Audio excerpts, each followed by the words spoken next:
Hello, I decided to do my report on Chapter 5, which is Situational Approach. Uh, this is the base premise of which different situations demand different types of leaderships. I believe that this leadership style really focuses on more of the leader than the followers because, well, the leader's adapting. They're the ones changing to suit what they have, as in the followers, the type of followers they have. Followers aren't really changing at all. Um, this was developed by Hersey and Blanchard in 1969. They developed the 5 elements of it has to do with the 5 elements of situations, which is the structure of interpersonal relationships within the group, the characteristics of the group as a whole, the characteristics of the group's environment from which members come from, physical constraints of the group, and the perceptual representation within the group and among its members. The situational influences thus contain the leaders who must adapt to his or her style of leadership to the situation at hand within those 5 structures. The situational leadership, according to Northhouse, has both a directive and a supportive dynamic. A situationally motivated leader realizes that the skills and the motivation of any group members is not the static, and the mix of the leader's supportive and directive activities must likewise change with that situation. Situational leaderships are classified within 4 different styles here on the SL1 leader, and that is the S1, the S2, S3, and S4. The S1 is high directive and low supportive. The S2 is high directive, high supportive. The S3 is low directive, high supportive. And S4 is low directive and low supportive. Hersey and Blanchard argue that the leader style, whether participating, delegating, selling, or telling, varies according to the degree of the subordinate's abilities and willingness to undertake the task at hand or in hand. The situational leadership SL2 kind of this describes how each of the 4 leaderships styles applies to the subordinates who work at different levels of development.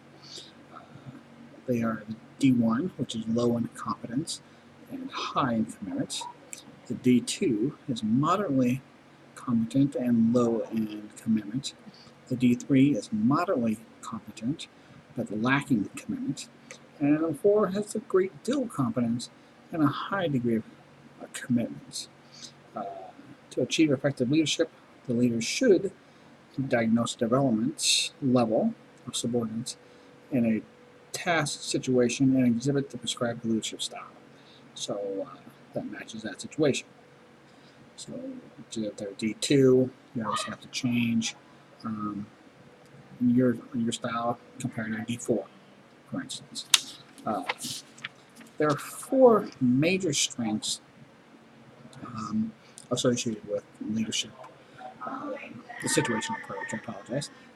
One is well known. It's well known and frequently used to train future leaders. The reason why is because it's easy to understand, and it applies access a variety of settings. 3, it is prescriptive and shows how leaders should act to achieve the leadership effectiveness. Number 4 is emphasizes the leader's flexibility. No one best style, but several different styles that they can incorporate depending on the situation that they're running into. For the negatives, the biggest negative are there's no strong body of research findings to justify the assumptions and propositions set forth by the approach. It's not clear on how the subordinates move from low development to high development, and how the commitment changes over time for the subordinates. It doesn't explain that.